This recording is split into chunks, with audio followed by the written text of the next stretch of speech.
तो दोस्तों दिल्ली एनसीआर में काफ़ी पॉल्यूशन रहा करीब 13 अक्टूबर से और अभी मिड नवंबर तक बहुत ज़्यादा पॉल्यूशन रहा। और बहुत खांसी मेरे को रही, करीब 3 हफ्ते की खांसी में तो ट्यूबरकुलोसिस का टेस्ट कराना पड़ता है अगर इतनी लंबी खांसी चलती है। तो अगर आपको लगातार सोते टाइम खांसी आ रही है, आपका कफ जो कि जनरली येलो या वाइट होना चाहिए, अगर वो ब्लैक कलर का आ रहा है तो आपके वहाँ पे पॉल्यूशन बहुत ज़्यादा है। दूसरा, अगर आपके पास कोई सफ़ेद पंखा है तो उसको आपने साफ़ किया होगा, आप देखेंगे 20 दिन में वो एकदम गंदा हो चुका होगा। मेरा फ़ैन था जिसको करीब दिवाली से 1 हफ्ते पहले साफ़ किया गया था और अब वो एकदम ब्लैक हो गया है। तो मैंने एक रेडिट पे एक पोस्ट आई थी, न्यूज़ में एक पोस्ट आई थी, उसको देखा था और वो पोस्ट, और कभी ऐसा सोचा नहीं था कि एयर प्यूरिफिकेशन इतना सिंपल हो सकता है, लेकिन सच में बहुत सिंपल होता है कि एयर को आपको किसी लेयर से पार करना होता है, पानी से पार करना होता है, वो अपने आप शुद्ध हो जाती है। सारा पार्टिकुलेट मैटर उस कपड़े में, फिल्टर में, पानी में रुक जाता है। ठीक है, अगर आप फवारा सिस्टम भी लगाते हैं जैसे कूलर में होता है तो कूलर से हवा एकदम साफ आती है, बहुत बढ़िया। सेम कॉन्सेप्ट आपको लगाना है, उसको इम्प्रोवाइज़ करना है, इम्प्रूव करना है। कैसे करना है आपको, क्योंकि उससे आवाज़ ज़्यादा होगी तो आपको बेहतर फ़ैन लगाना होगा। और फ़िल्टर अगर ज़्यादा हाई क्वालिटी का लगाएंगे तो उससे हवा खींचेगी नहीं, तो पंखा पावरफुल लगाना पड़ेगा। पावरफुल पंखा ज़्यादा लगाओगे तो बिल ज़्यादा आएगा, आवाज़ ज़्यादा आएगी। तो ये सब चीज़ें ना ऑलरेडी लोगों ने करके बैठे हैं। कोर्सी रजनथॉल बॉक्स मैंने यूज़ किया है, काफ़ी पढ़ाई मैंने उस पर की पहले बैठ के, चैट जीपीटी से, जेमिनाई से। और ये लोग पहले से एयर प्योरिफिकेशन कंपनी में 10 साल करीब काम कर चुके हैं। इन्होंने DIY do it by your self वाला इन्होंने कॉन्सेप्ट में ये इसका फ्री मॉडल इंटरनेट पर डाल रखा है। बहुत सारे लोग इसको इस्तेमाल कर रहे हैं, ऑलरेडी काम कर रहे हैं। और मैंने स्पेसिफिक बॉक्स चुना और स्पेसिफिक मॉडल फैंस के चुने और उनका रिजल्ट आपको एंड में देखने को मिलेगा। तो मेरे पास पैसा था तो मैंने एक महंगा मॉडल बनाया है, मैं इसको छोटा भी बना सकता था लेकिन, और इसके फैंस मैंने कम किए। एक्चुअल फैन तो बहुत ज़्यादा लगते हैं क्योंकि मुझे उतनी उसकी ज़रूरत नहीं लगी और मैं इसको बाद में चेंज भी कर सकता हूँ। आप इसका इफेक्ट देख सकते हैं और आप एक बेहतर मॉडल बना सकते हैं इससे इंस्पिरेशन लेके या किसी और के से।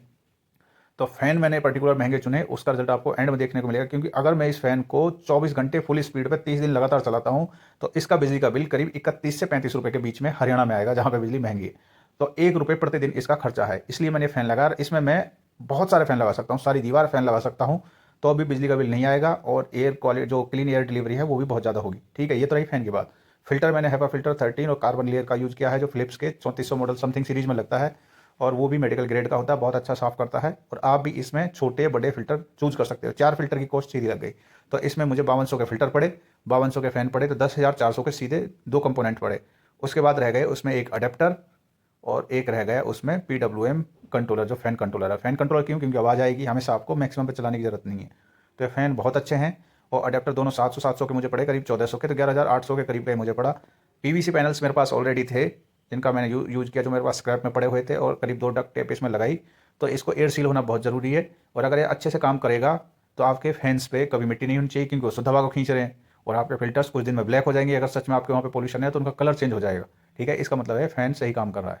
और इसमें कुछ टेक्निकल टर्म है, स्टैटिक प्रेशर है, CADR है, और मर्व है, HVAC है, और ये सारी टेक्निकल टर्म है, आप इनके बारे में पढ़ सकते हैं। कॉन्सेप्ट एकदम बेसिक और सिंपल है। कम फैन लगाओगे तो हवा नहीं खींच पाएगा, फिल्टर पावरफुल लगाओगे तो भी हवा नहीं खींच पाएगा। तो आपको एक बैलेंस बनाना है कि आपको एक रेजिस्टेंस वाली फिल्टर वॉल लगी है और उसमें इतना पावरफुल फैन लगाना है कि हवा को खींच ले, बिजली का बिल भी ज़्यादा ना दे और आवाज़ भी ज़्यादा दे। इन सब का बैलेंस मैंने इसमें बनाया है। तो आप वीडियो को देख सकते हैं। और ये फिनिश्ड नहीं है, इस पर मैं और आगे से कवर वगैरह लगाऊंगा तो फाइनल आपको रील्स में दिखाई देगा। ये एक बेसिक स्टेबल कॉन्सेप्ट है, बहुत अच्छा काम कर रहा है, कोई दिक्कत इसमें नहीं है। मैंने 3 दिन यूज़ किया 4 फैन के साथ और बाद में 4 फैन लगाए, तो 3 दिन में इसने काफ़ी शुद्ध हवा वहाँ पे दी और फिल्टर पे उसका असर दिखाई दे रहा है। तो आप आगे से ये देख सकते हैं, आपके पास कोई सवाल है पूछ सकते हैं। Thank you for watching. तो ये वाला PVC पैनल्स मेरे पास ऑलरेडी पड़ा हुआ था, तो इसको मैं इस्तेमाल करने वाला हूँ। इसको धो के मैं अच्छे से सुखा के इसको बाद में इस्तेमाल करने वाला हूँ। दोस्तों मेरे पास ऐसे 4 फ़िल्टर हैं। ये 3000 सीरीज़ का है, ट्रू फिल्टर है। ये फ़िलिप्स में डायरेक्ट लग जाते हैं, कोई दिक्कत नहीं होती। तो यहाँ पे देख सकते हैं इसका नैनो प्रोटेक्ट फ़िल्टर लिखा हुआ है और यहाँ पे इसकी डिटेल आप देख सकते हैं। इसमें 6 कैटेगरी आती हैं, 1000, 2000, 3000, 4000, 5 है। तो जो 3000 का है इसमें जो डस्ट पार्टिकल वगैरह सेटल हो जाते हैं, माइट्स वगैरह, एलर्जेंस वगैरह, इसमें और ज़्यादा हो जाते हैं। 3 में काफ़ी ज़्यादा हो जाते हैं। 4000 से बहुत ही ज़्यादा प्रीमियम क्वालिटी का हो जाता है और वो बिल्कुल जैसे ICU वगैरह में इस्तेमाल होता है वो लेवल यहाँ पे होता है। HEPA फिल्टर, कार्बन फिल्टर, और इसमें दोनों है HEPA प्लस कार्बन फिल्टर।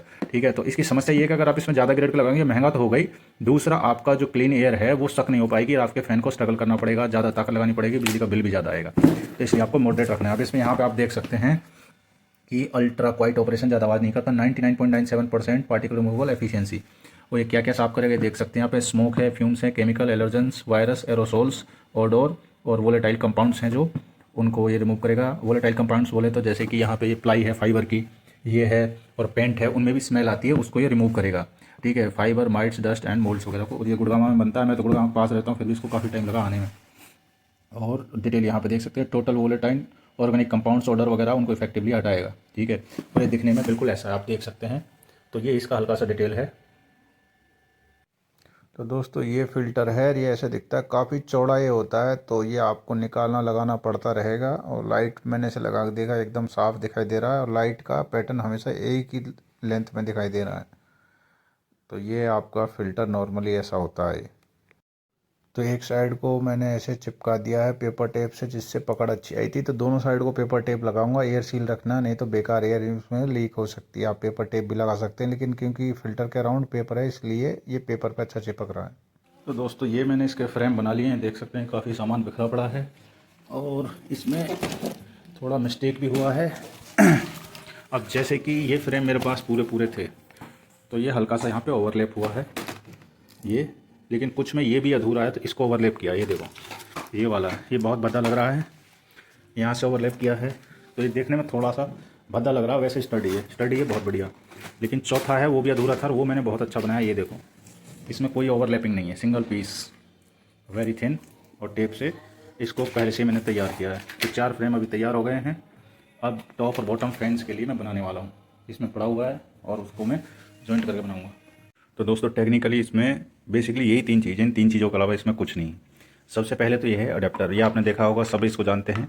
ये फीडस का है, और ये 12 वोल्ट की स्टेबल डीसी सप्लाई हमको देगा एसी से डीसी में, क्योंकि तभी हमारा इक्विपमेंट सही चल पाएगा। ये हमारा फ़ैन है जो मेन कंपोनेंट है, जिससे हमारी हवा बाहर आएगी। और ये फ़ैन मैंने एक महंगा लिया है, मेरे को महंगा लेना पड़ा, ये 1000 से 600 के बीच में पड़ता है। इसको आर्टिक P12, और ये मॉडल बहुत ध्यान रखें, ये PWM PST है। ठीक है, PWM इंपॉर्टेंट है, PSTM भी, दोनों टर्म बहुत इंपॉर्टेंट है। और ये मैंने गलत मंगा लिए थे, दोबारा मंगा, ये काफ़ी महंगे पड़ते हैं, करीब 600 से 800 रुपये के बीच में एक फ़ैन आपको पड़ेगा, और ये बहुत ही खास फ़ैन। तीसरा आइटम है ये PWM फ़ैन कंट्रोलर। ठीक है, ये भी बहुत इंपॉर्टेंट है, क्योंकि इसमें फैंस के लिए स्लॉट हैं, और ये फ़ैन की स्पीड को कंट्रोल करेगा। आपको जरूर नहीं है आपको हमेशा 100% स्पीड में चलाएं, कभी आपको 75, 50, 25% पे चलाना पड़ेगा। और ये छोटा सा है, जोर बेस कंपनी का है, बहुत अच्छा है। और इसकी खासियत ये है कि स्लॉट इसमें कितने ही हो, फ़ैन इसमें आप चाहे तो 20-30 फैन लगा सकते हो। ठीक है, इसलिए इसको PST बोलते हैं, पावर शेयरिंग टेक्नोलॉजी। इसमें आप एक स्लॉट में सारे फैंस को लगा सकते हो, ये खास है। देखो ये PST टेक्नोलॉजी का खासियत है। और दूसरा, इसमें डिजिटली सिग्नल इससे कंट्रोल होगा, जितनी स्पीड में रखूंगा सारे फैन एक ही उससे टॉगल से कंट्रोल हो जाएंगे, यही इसकी खासियत है। ठीक है दोस्तों, तो ये मेन 3 चीज़ें इसमें, ये इंपॉर्टेंट है, और ये इसलिए महंगा पड़ता है। ये करीब 700 रुपये का है, ये 700 रुपये का है, और ये 700 रुपये का एक फ़ैन पड़ता है। मैंने एक साइड के 4 अभी मंगा लिए हैं, बाकी मैं बाद में लगाऊंगा। और जैसा कि आप देख सकते हो, एक की वायर दूसरे में, दूसरे की तीसरे में, ऐसे फिर एक वायर से मैं इनको पेयर कर सकता हूँ।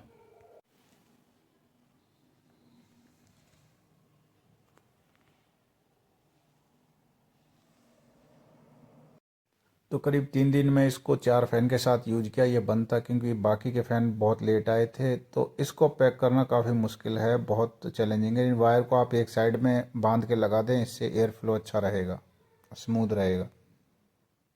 ये सफाई करीब अक्टूबर में, 10-8 अक्टूबर के करीब, दिवाली से 1 हफ्ते पहले हुई थी। और आप देख सकते हैं ये वाइट फ़ैन मेरा जो 6 महीने में ऐसा गंदा होता था, करीब 20 दिन 25 दिन में एकदम ब्लैक हो चुका है। इससे ये पता चल रहा है कि आपके लंग्स में काफ़ी मिट्टी जा रही है, और यही मिट्टी आपको आपके फ़िल्टर में मिलेगी कुछ दिन बाद, जब आप फ़िल्टर को चला के छोड़ दोगे करीब 1 महीने के अंदर।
तो ये इसका ऑलरेडी एक कूलर का स्टैंड है जो कि जंग लगा पड़ा है, तो इसकी पहले सैंड पेपर से घिसना पड़ेगा, फिर इसको मैं पेंट करूँगा।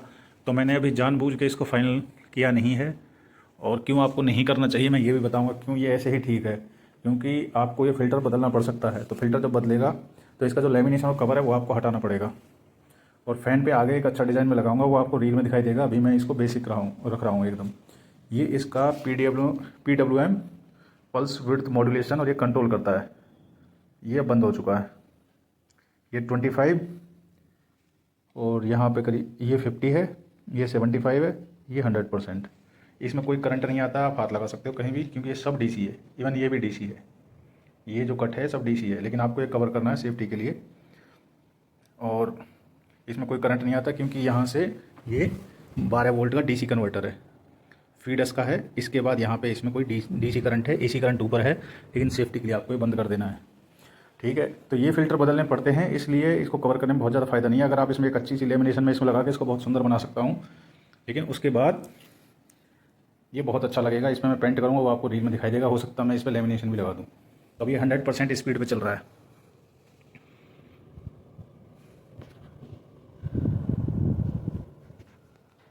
और आपको पता कैसे चलेगा कि ये सही काम कर रहा नहीं है, क्योंकि AQI मीटर बहुत महंगा आता है, 3 से 4 हज़ार रुपये का। अभी इसमें कीमत काफ़ी ज़्यादा लगी है, लेकिन इसका बेनिफिट बहुत अच्छा है। इसका मेंटेनेंस लगभग नेग्लिजिबल है, बिजली का जो खर्चा है ना के बराबर है।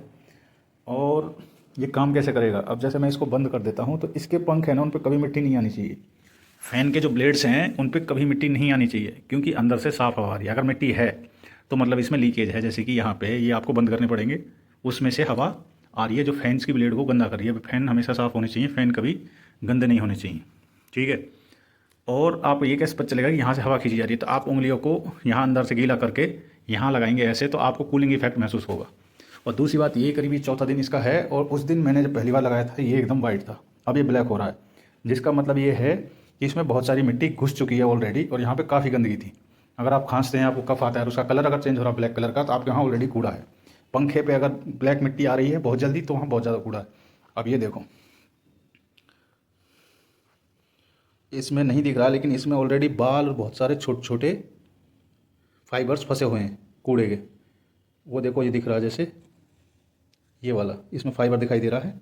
तो ऐसे बहुत सारे फाइबर इसमें फंस चुके हैं, इसलिए इसका कलर चेंज हो चुका है। ये एकदम वाइट था, अब ये वाइट नहीं है। आपको देखो ब्लैक पैच दिख रहे हैं, ये रहा, ये रहा, ये रहा। और ये कुछ दिन में पूरी तरह से ब्लैक हो जाएगा, जिसका मतलब ये है कि इससे हवा खींची जा रही है। अब देखेंगे एकदम मिनिमम स्पीड पे, अब स्पीड बढ़ा देते हैं। 100% स्पीड पे भी ये तगड़ा काम करेगा।